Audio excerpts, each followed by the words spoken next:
Hey, I have a great opportunity for you guys, okay? And the opportunity is in the world of tattoo rules and regulation. Now, I know everyone's going to jump up at once and try to get involved, but there's plenty of room for all of you. We'll just come in one at a time. We'll assign roles. Now, the pay is non-existent, okay? But the payoff, the reward, might mean that you get to keep tattooing with the supplies and equipment that you're already used to using, and that's pretty cool.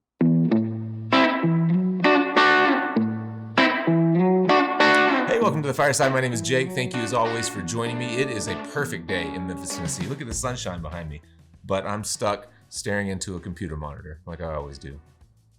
So today's episode is actually about tattoo rules and regulations, but it's kind of a fun episode, believe it or not. It's one that you might want to skip past because it sounds boring, but it's important, and I think we did a pretty good job of making it interesting. And our guest for the day is Ben Shaw, and if you've been following the Tattoo podcast or just Tattoo social media over the last few months, you've probably seen clips of Ben here and there. He's pretty heavily involved in the upcoming regulations that we're going to be facing. And so we decided to sit down and have a little conversation, and I had a few questions for him and we shared ideas. As we go through this, I would encourage you to think of upcoming regulations more from through a filter of opportunity rather than like as a threat of what's going to be taken away from us. I think if we kind of frame this in the right way, a lot of times our biggest kind of challenges do present our biggest opportunities and then result in our biggest breakthroughs. And you see this in industries all over the place. I mean, obviously most every industry is regulated in some way. So I'd like, as we go through, rather than thinking about, oh, the government's getting involved in our business, if you try to frame it in a way where you see it as an opportunity for us to work with other really smart people from other parts of the world, with other disciplines, and find ways to elevate tattooing into something far more than we could even imagine right now. So without any more babbling, let's go ahead and jump into the episode, and I hope you enjoy it. Who wants to be in regulation? Not me, but it was just one of those things that it was something that needed to be done, so I felt called to do it. I've been tattooing for 23 years now, but the last 10 years I've been involved with state regulations here in New Mexico. So after I'd studio and we started dealing with the regulations and licensing that were imposed upon New Mexico, it was kind of improper. So we had some issues with it. What happened was the state stepped in and started regulating us under the Barbers and Cosmetology Board, which wasn't horrible, except for it was horrible in that they didn't know how to regulate us well, right? They didn't have a good idea on how to navigate our particular day-to-day and how we operate. So in 2013, I applied to be on the board and help. And I wasn't able to help very well because there was one tattoo artist and 12 other barbers and cosmetologists. So between 2013 and 2015, we rallied the local tattoo shops in Albuquerque, and we formed the Guild of Ethical Tattooists. And this was basically a nonprofit organization that taught health and safety to others, but also we came together with tattoo artists to educate them on what's going on with our regulations, and we all decided that we needed our own board. We needed to have a board specifically built for tattoo artists, body piercers, and permanent cosmetics, regulated by the same, or at least having us on the board guiding these rules. So in 2015, we went through a legislative session, and I got to lobby Senate Bill 275 to create the Board of Body Art Practitioners. Now, forgive me if you already know the process, but when you're wanting to create a law, you have to start with a bill. And that bill has to go through the two houses of legislation, except for Nebraska. Nebraska is a little bit different. But you have these two houses of legislation, and they have committees within those legislative houses. You have to take the bill through each one of these committees, and they have to pass. And once they pass all these committees, then they go to, in a state, the governor. But in a federal law, they go to the president. And this is applicable to what's going on, and I'll explain in a minute. But when I was speaking on behalf of the bill and being the expert witness and sharing all the facts and stats and all that, it was great. I had good information. But really what changed and really moved it forward and got the committee members to vote us through was when, after I would finish, it would ask if anybody agreed with this bill, if anybody supported it, and then there would be a group of tattooers would stand up. And that's what really changed their mind, is it wasn't just me individually saying this, it was a group. They could see that the local industry was behind this. And that's what really almost got us through virtually unopposed until it got to the governor's office. Now, when a bill gets to a governor's office, you can't talk to them. They have to use their own spheres of information to make their own educated decisions. But you can call in support. And so we started a grassroots movement in Albuquerque and, well, New Mexico, really, and used all our spheres of influence to call and bombard the governor's office. And about 6 weeks later, I got a call from the governor's office saying, "Mr. Shaw, the governor signed your bill. Please stop having your people call." So it was that success, and I met several lobbyists throughout the process that were surprised that we were able to get it through in the first year through, because it had that much support and not much resistance. Now that's an applicable story for what's happened now. Is in December 29th of 2022, the president signed a bill into law called the Modernization of Cosmetic Regulation Act, or the MOCRA. It went through all those different houses and it made it all the way to the president, and the president signed it. We weren't there. We weren't there to say anything about it. There were very, very few tattoo artists and tattoo manufacturers that were even aware of this information. But surprisingly, this is something that's been going on for almost 2 decades. And what has happened is now this law has been signed, so there's a statute there. Now, when you have a statute, it's a foundational building blocks. It's like the scaffolding or the framework from which you start to build rules off of to help explain this law, because statutes are typically pretty vague and they haven't started the rule-making process yet. So right here's a good opportunity. I mean, if you have any questions on the process this far.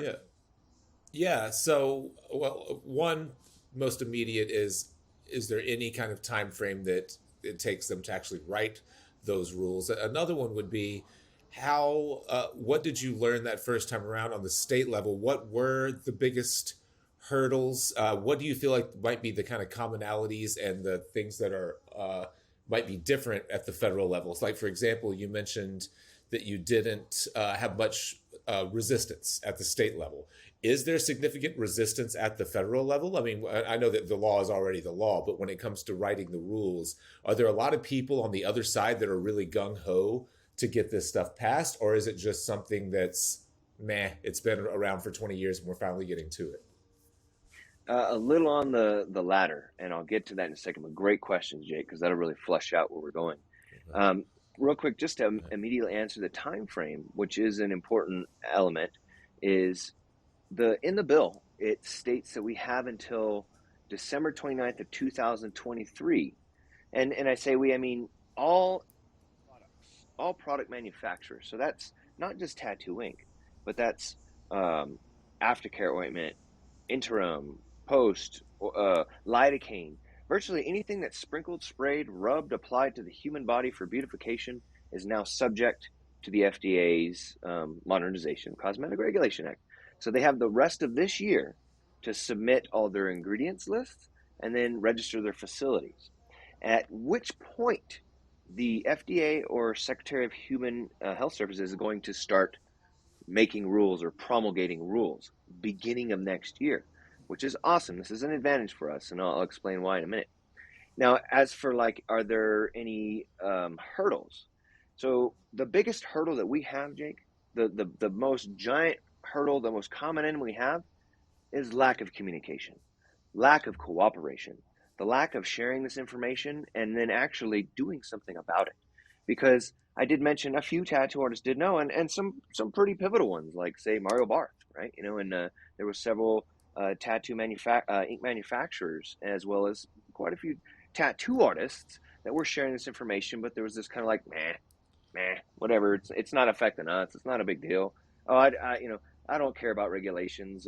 I can always go underground. It's not a big deal, whatever. And that is the biggest hurdle, because we do have an opportunity, but which I want to give you an opportunity to ask any questions before I share some more. No, I appreciate those answers. I don't think I have anything really more to ask, but I do want to say that it's not unlike a lot of other hurdles that we've faced, maybe not regulatory hurdles, but other hurdles that we faced in tattooing, with the way that tattooers have dealt with technology, whether it be with our machines or with sharing of information, with the thing that we're doing like right now. It's been kind of something just historically. I'm almost 30 years in as a tattooer, and it's something that I feel like I see every 5 or 10 years, where it's just like we end up kind of shooting ourselves in the foot from lack of communication, discounting ideas that turn out to be big deals, and things like that. And it's funny that here we are talking about something else, and it's like, man, will tattooers ever learn, or are we just the dumbest group of people on the planet? I would say it's probably a human condition, honestly. Tattooers, Maybe you're right. we are a little bit more we drag our feet a little bit more than most, and we have that pirate mentality. But I think it is kind of a human condition, because everyone resists change, and when somebody's telling you that now you're gonna have to totally revamp the way that you use products, no one wants to hear that.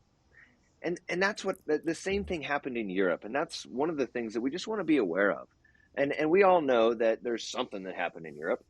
Something happened with their inks, I think. That's kind of the mentality. Like, there's something with the inks.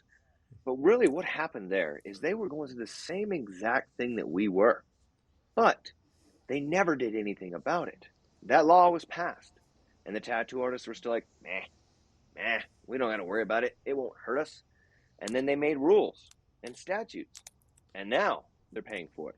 And during that process, the European government wasn't like, we're just going to enforce these negative rules upon you without any input. They asked for input. They asked if the industry could provide science for them, provide guidelines for them, so they didn't have to make it up themselves. The government doesn't always want to do this work. They want help sometimes. And because they didn't get any support, they looked to an organization called REACH, Registration, Evaluation, Authorization of and Restriction of Pigments, restriction of chemicals. And they did a series of tests on tattoo products, inks, because European government only focuses on inks. They've only focused on that, not all the products, just the inks. And they did a series of tests that were not subjective to tattooing at all, like totally almost irrelevant scientific data, and then created a very low tolerance ingredients list that the European tattooers can use in their pigments, which has effectively created a bunch of very poor quality tattoo pigments that the majority of the European tattoo artists don't even use. In fact, I got a report from a very prominent doctor who is pro-tattooing in Europe, shared that the majority of the tattoo industry is operating illegally in Europe because of this. And not that they're like, knocking down doors and going after tattoo artists and hauling them off, but they have issued a 3 years in jail and 50,000 euro fine for people found using non-compliant inks, which again isn't being enforced right now. But if they ever wanted to make an example, that could potentially be an issue. I did meet one tattoo artist I had a Zoom call with, from Germany, and he was saying that he had heard of one example where an inspector knew that the tattoo artists were keeping their compliant inks out, but then using like non-compliant inks from their box, and actually went in and just tested the ink caps and found that he was non-compliant. So I mean, they're aware of all this.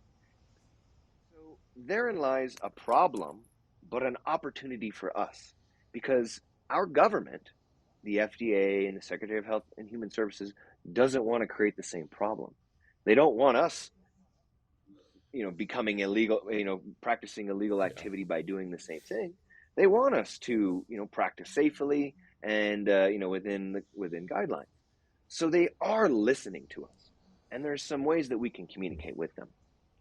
In the EU, it was ink specific. So the big difference here is that we're looking at anything that touches the body, not just tattoo ink. So this is potentially a much bigger deal than what happened in the EU, correct? Yes. It could potentially be bigger in the sense that it could encompass everything. And keep in mind, this is the Modernization of Cosmetic Regulation Act, which tattooing has now been grouped into, and this was something that decades in the making. But this affects all cosmetics, right?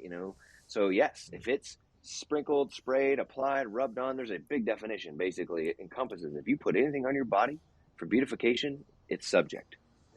Now, that's a tall order, right? And like I said, the government's not, I don't consider the government evil all the time. I feel like for the most part, they're overworked, understaffed, and charged with things that sometimes they don't know anything about.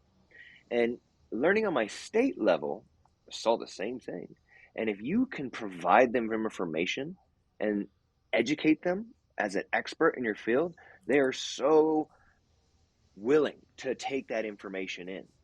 Now you have to work through it with them, but they're willing to take it in. And we are in an opportunity where we can give them information for all of the MOCRA rules. And we can do that through a committee called the AFDO, or the Association of Food and Drug Officials. And they have a body art committee on there. And this body art committee currently consists of a few APT members, Association of Professional Piercers, Alliance of Professional Tattooists, FDA agents, and then a few other members from other organizations that are peripherally involved as well.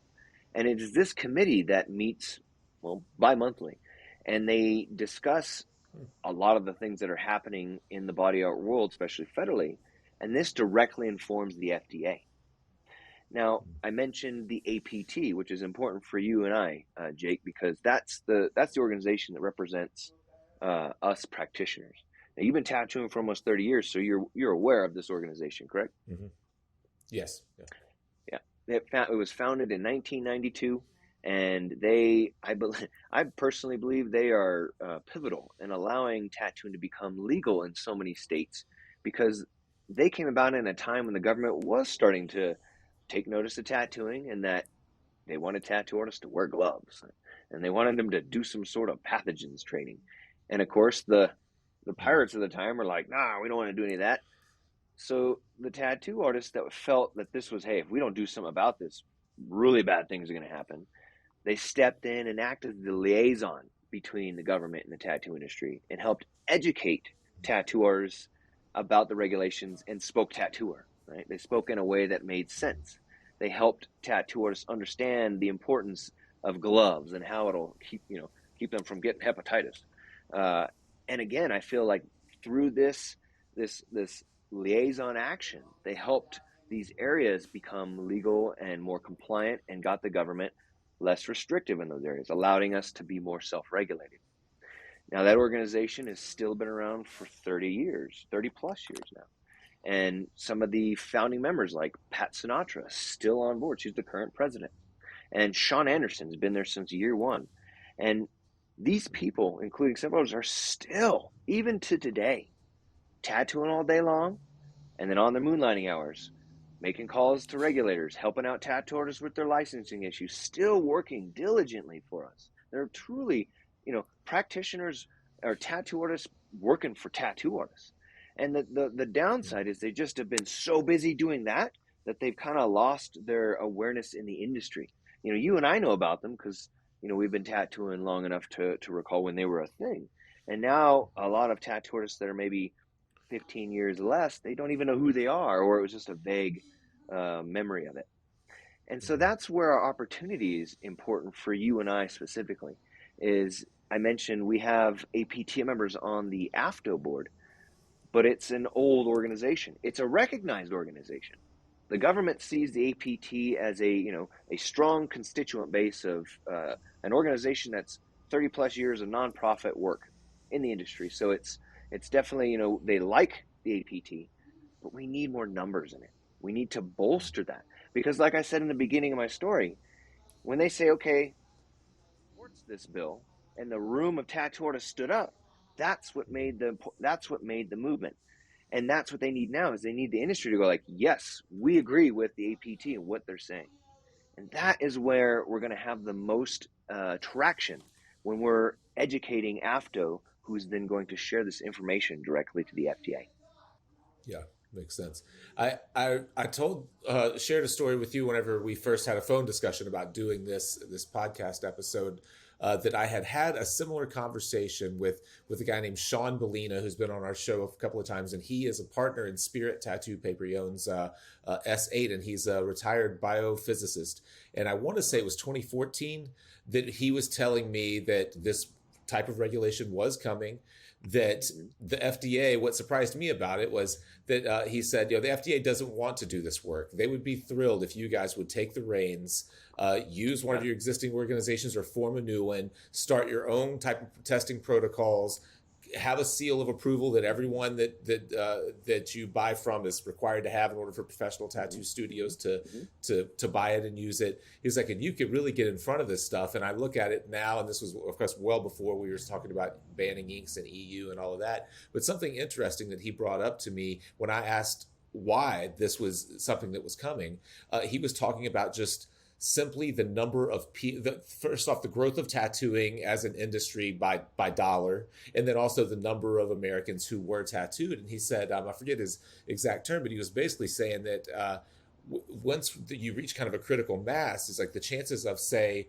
someone coming in and needing to have their chest cracked open for open heart surgery, having a full chest panel. He said, if I'm doing that open heart surgery, I want to know what's in that pigment. He's like, it's not arbitrary. It's like, I want to know what's in there whenever I'm cracking someone's sternum open, and there's the possibility of some type of cross kind of contamination. I need to know what's in the pigment particles.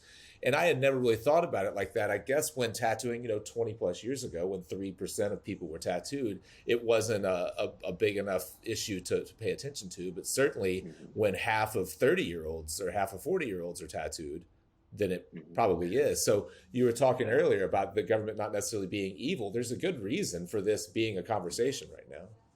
Yeah, and you're nailing it. You're right. We're $1 billion industry. I've been reading at this poll on IBS. It's saying that 46% of Americans are tattooed right now.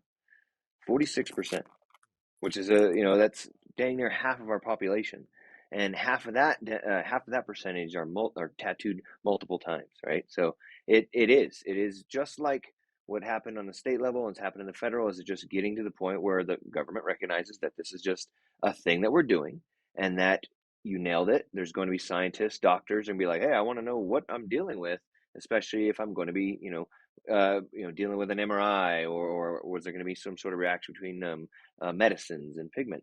And so that's why we're in the state we're in. But just like we talked about earlier, it's like people dragging their feet, right? It's like, oh, we should hurry up and spend millions of dollars on scientific research on something that is potentially going to happen, but we'll kind of wait till it happens. And I think that's just something that's, again, kind of going to be like a human condition, is where we need sometimes the problem arise, the hurdle or the challenge arise, to make us rise to that challenge. And that's where we're at now. Is we do have opportunities to speak with scientists who are doing this work. As I mentioned, there was a scientist in Europe, Dr. Syrup, in the European Society of Tattoo and Pigment Research. They've been doing a lot of studies on tattoo pigments because they're trying to educate the European Parliament that they've done the wrong studies on their pigments, and they're trying to educate them to potentially change the law. Now, to change a law is very difficult. Like, when to go through and change a statute or a law, that takes years and years and act of Congress, right? So they're already kind of battling back uphill, and we too have been or kind of behind the game a little bit, as the statutes are here, but they haven't written any rules. So we can potentially utilize their science, as well as some of our scientists, like Dr. John Swerk, as well as different scientists that are working with an organization of product manufacturers, and I'll talk about that in a second, to provide that data, which then allows the government to realize the tolerances that we need to utilize. And what I mean by that is, in Europe, they were trying to make titanium dioxide illegal. That's virtually in almost all the colors that aren't solid, right? That gives us a whole color palette of pastels, and it's in a lot of our black and grays, and virtually a lot of most of our tattoo pigments. And it's also in bread and milk and creamer and candy and virtually anything white, right? And if you were to drink a gallon of titanium dioxide, sure, it wouldn't be good for you. But to insert a small amount in the dermal layer is safe, right? We're not having any issues with that. So they're not being provided that information to say, this is what makes sense. Not this, not the gallon, but the small amount. And so there's also an organization under the AFDO Body Art Committee. There's a subcommittee built, and it's called the Product Safety Committee. Now, that's where the manufacturers are starting to come together. Some of the big ink manufacturers, as well as other products, are starting to convene and have conversations about how they're going to navigate those safety substantiation guidelines you were mentioning, like the stamps of approval, and then also providing the data for those ingredients, so that way it's rules that make sense for our products. So we are making those strides. The like I said, the biggest hurdle is, let's just say we want to do more scientific study, and if we want to get more funding, well, we need a larger outcry from it. We need an organization that's larger saying we're ready to move forward. This shows the government that the industry is taking the initiative, that they don't have to step in and start doing it for us. We're willing to do it for ourselves. And just like your friend you mentioned in 2014 who was saying we should have done that, he was right, but it took this hurdle to cause us to rise to that challenge. And this is where we're at right now, is if we can grow the APT and support the product manufacturers, then we can get that science and those rules to the FDA to make rules that make sense for us. Yeah, that makes perfect sense. One great thing that two things I kind of wanted to mention. One thing that is a real advantage if we're looking to spin this from a problem into an opportunity is that we already, just because of the size and scale and growth of tattooing, we've brought a lot of smart people on board who are creating tattoo specific products. Where for the majority of my career, we were repurposing things from Walgreens. Almost nothing I've used for the first 15 years of my career was meant for tattooing. Almost none of it. And so now we actually have tattoo specific, supplies, which is Yep. nice. Yep. And so that is one bright spot. Another thing I was going to mention is I think the challenge with getting tattooers in mass on board is that we've all done these tattoos for so long, and our clients come back and we tattoo them again, and we have so few issues. We just assume, like, we'll let them test whatever. They'll find that it's okay because we know it's okay because we've used it for so long. But to your point, they're not testing the increments that we're using. They're testing, well, they may be, but it's up to us to help them to test in that fashion. They're not testing the way that they need to test. Like I said, uh, they're doing toxicological research that is not consistent with tattooing. And I mean, I could share with you some of the research that they were doing in Italy, specifically. Well, I could send you some reports via email. But again, they were doing tests that were not consistent. They were not testing live human subjects, right? And they were not taking the data from the clients. They were taking the data from chemical compliance sectors, right? And again, because there's not all this, hey, this is what happens in the tattoo or in the body with a tattoo for 20 years information out there, they have to generate something. And I don't feel like the FDA, you said it, the FDA doesn't want to do this. I don't think they don't want to, like, oh, we don't want to do all this research. Give us it. And because there's nothing that exists, they have to look somewhere. And because Europe is already kind of ahead of the game, they put it in the bill that they could potentially look at the European Union. But I know personally from talking with some of these FDA agents and these committees, they don't want to. That's just something that they might have to do. But if we can provide this for them, then they won't need to. And you just said, you nail it on the head, right? We've been, some of us been tattooing for several decades, and we've got clients that are perfectly fine, right? When I sat on the state board, when I dealt with different complaints and issues, I've never had somebody come in with a problem with a ointment or pigment or any of that type of stuff. It was, an infection from a poorly done tattoo, or scarring and things that were done through the practice, not the products. And we need to provide that information too. And I believe we will be able to. Now, we're not at that phase yet because we need to form that larger trade organization. We need the industry to realize that this is real. This legit happened. That's a fact, right? It's not like this might, it could, it's strong to, it's happened and it's here. And we've got we got a countdown. We got to the end of the year to have a strong, unified practitioner base supporting the product safety committee, which is the manufacturers. And I like to, and I just come from the boxing world, right? We got to have a strong jab and cross to be together before we can start providing and start moving towards really making some strong strides. They need to see that we are behind this and this is coming from us. So. Yeah. Is there any data out there as far as what type of revenue the APT currently generates, which I assume is pretty minimal, as opposed to what is going to be needed in order to, and how quickly, like any real data, any real numbers? It's like, okay, if we're going to get on board, if we're going to be able to pay, how many scientists do we need to be working, and what, and what does it cost to bring them on? What does it cost to fund them to do this work? Has anyone actually sat down and done very preliminary put numbers together? Very preliminary. So I mean, you're right. The current APT membership, it's $150 a year, and I mean, currently we're sitting around somewhere like 350, 375 members, and talking with some researchers on this, and we were talking somewhere close to $500 to $1 million, is to get some of this research really moving forward. Now, of course, we're going to look at grant funding, and of course, we're nonprofit, and there's other nonprofits that we can work with, and because this makes sense, this is stuff that makes sense. We believe that grant funding is a real strong possibility or probability. Now, the APT has recently formed the APT Pigment Committee. And now that's a committee specifically dedicated to this project and facing this particular hurdle. And that's where we're going to start. We've started bringing in, inviting some of these scientists, some of these product manufacturers, some other chemists, other people from the media, and bringing them together and starting to have conversations about that exact stuff. What do we need to do? What do we need to provide? And this is like in preparation to share information with the Association of Food and Drug Officials.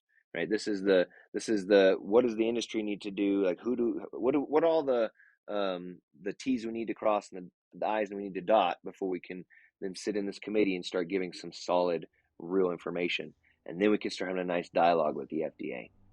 Yeah, I wasn't thinking about the ability to apply for grants and things like that as well. Because when you think about what's needed, what's currently being generated, it sounds like a real stretch. I would imagine that APT, just as a side note, I would imagine that APT due, the $150 annual dues, hasn't been updated in a couple of decades. So it probably should be like $600 or $800 a year, don't you think? You're right. I mean, compared to some other things that we invest in, it is. I mean, that's like less than an hour's worth of work for most tattoo artists. But it's you're right. It is definitely it's an outdated. I mean, this organization has been over 30 years old. But even that, sometimes you're trying to justify what that goes towards, and it's like you realize this is volunteer. I mean, we have to realize that these are volunteers. I'm a volunteer, right? There's no compensation coming other than we want to provide help for something that has provided so much for us. I mean, the tattoo industry and tattooing is, gives me a living and helps me support my family and has been amazing to me. And doing tattoos is a gift that we get to do. And by giving back to the industry, this is how we do it. This is how we protect tattooing for the future. It goes in a way that makes sense.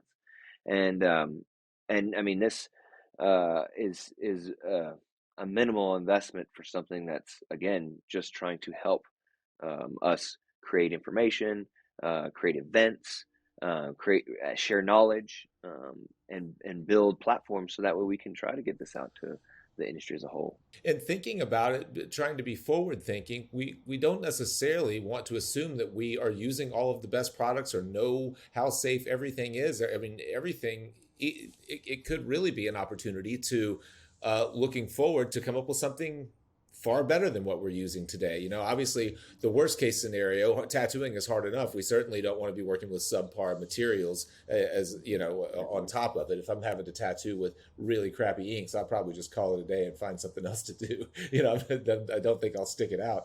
But on the flip side of that, there might be an opportunity to really do some interesting things once you've got that infrastructure of of research and development and smart people, non-tattooers, smart people like scientists who are working on it and can say, like, this is perfectly fine. But what would actually be fantastic in this case would be, taking something that's being used in some other in some other industry and repurposing it in tattooing. So that's one of the great things.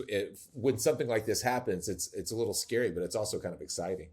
You sound like Russ Abbott in that sense of there's a lot of other wheels that aren't broken elsewhere, and it's like, let's pull them into the tattoo industry and see how we can apply them to our industry. Because you're right. I mean, as we continue to grow and unify, and if we can come together as an industry and start to really break down those barriers of those gates that we've closed, and share more information, and become more aware of the things that we're using and the ways that we can improve them, the sky is the limit. I mean, at that point, who knows the possibilities that we can achieve? And there's so many smart people out there that, you're right, we tattoo on a daily basis, and they could bring new and innovative things that we could utilize to make our careers better and more exciting, better products, and again, the sky's the limit. Now, I also just want to say this, and this is like not again, it's not another warning sign. It's just one of those other opportunities we can have in the future, because this whole talk has been about the MOCRA and the how it's affecting our pigments, or our products, and everything that we use.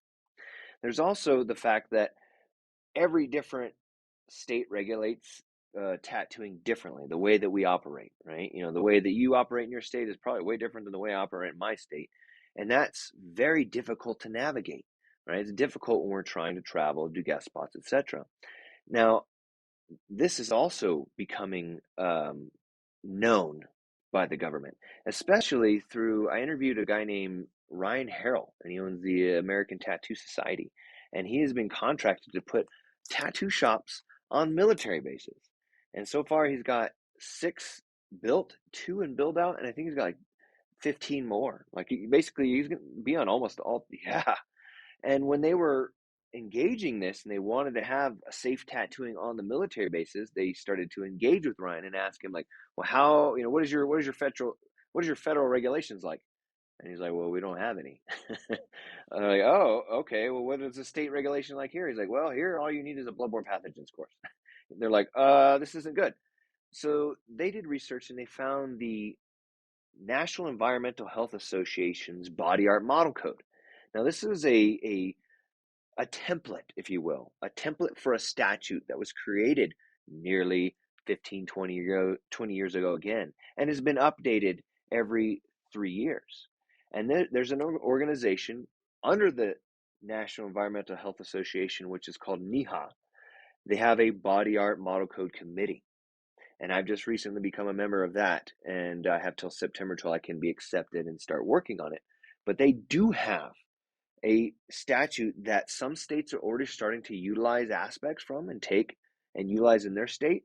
But through conversations with Ryan, and that knowing that the government and the military is looking at having some sort of unified federal statutes, that this is a potential in the near future, is that they will try to create a cohesive universal regulations throughout the country.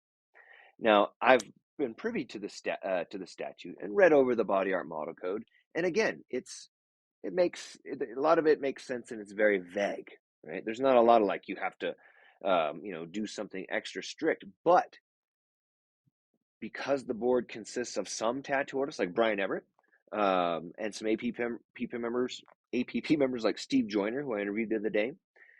There's also FDA agents. There's also other regulators from biohazard waste and such. So they're like constantly in this engagement of like, well, should tattoo artists have biohazard containers in their shop? And should we allow inspectors to come in at any time? Like that. So you have tattoo artists going, no, no, no, no, no, no. This is why you shouldn't. And this is why we should regulate this way.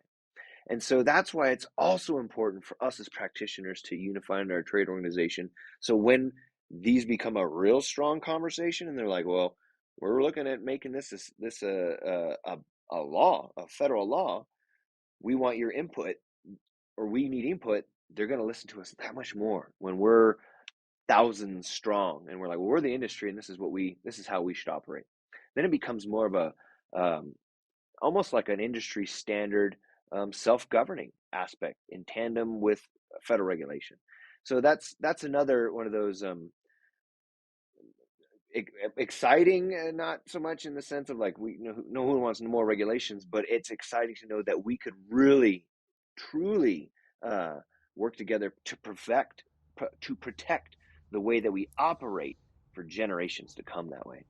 That's certainly one of it in my mind, that area of regulation, the state by state, county governments being involved, county health departments in our case, has been completely broken as long as I've been tattooing, and it's a challenge for tattooers. Any tattooer who travels and does either guest spots or does conventions, more specifically, because conventions, a lot of times health departments are there at the convention, knows what an incredible hassle it is. There are conventions that I love doing, but I dread preparing for, because I know how their licensing procedure works. I know that they want to make sure that I have certifications that aren't required here, so I have to jump online and get the certification. Or in some cases, you have to have a hepatitis, whatever vaccination, proof of vaccination. And in my city, you don't. Yeah, right. And here you don't have to, or so. All of these different things, and it's been a complete kind of shit show since I've been tattooing.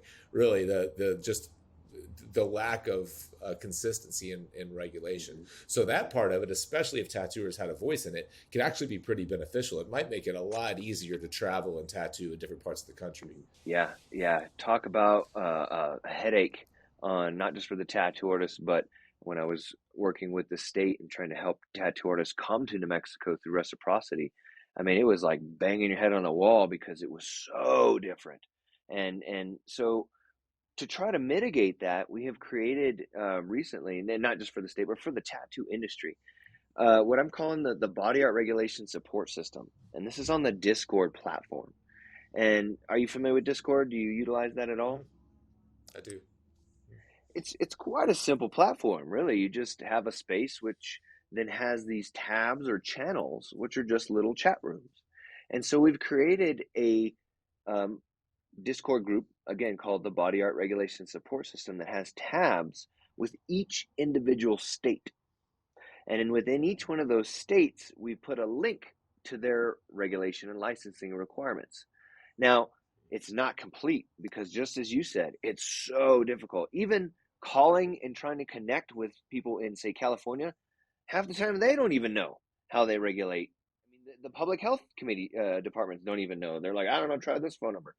So we're still building this information, but we're trying to create a resource that is comprehensive and inviting all practitioners from around the country to join and put in any information that they know of.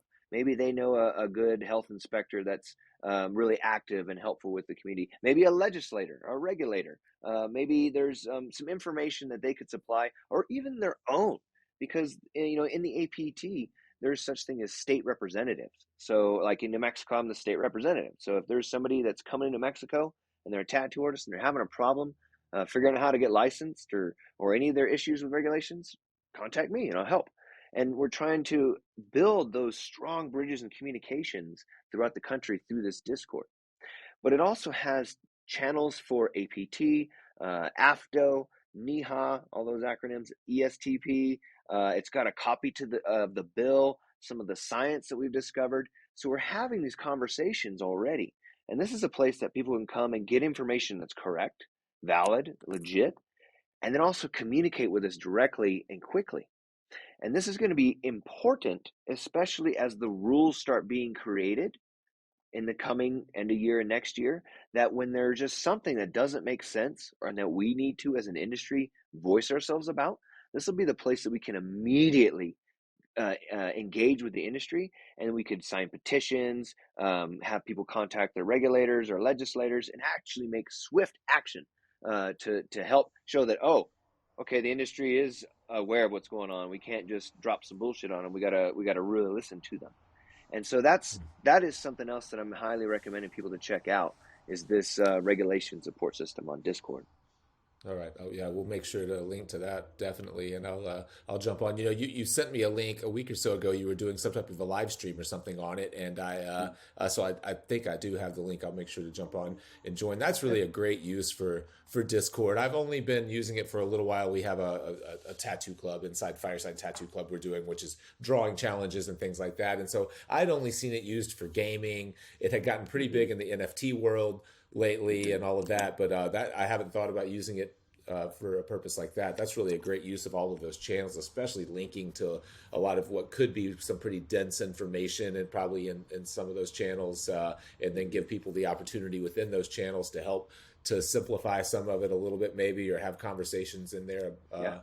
to help better understand it. That's awesome.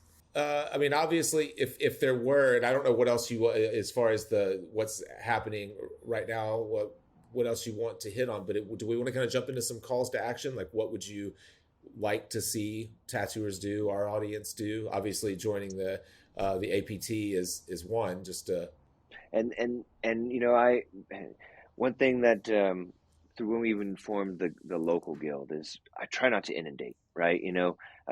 That's the way that the government works is they do like representation and representatives, and you nailed it. Joining the APT and showing support for this organization is step one for practitioners, and it is also open for associate members. You don't have to be a tattoo artist.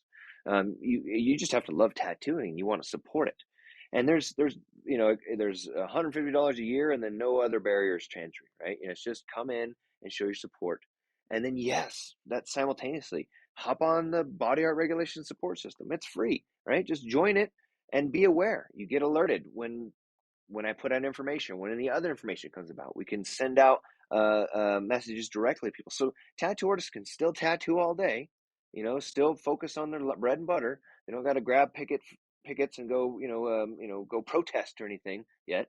But just focus on living their lives and be in the awareness of what's going on. So that way, when we do start to find that there are things we can utilize in our own careers, because like I said, we can't discount the fact that we have tattooed thousands of people in our career each, and we have lots of evidence that it's okay.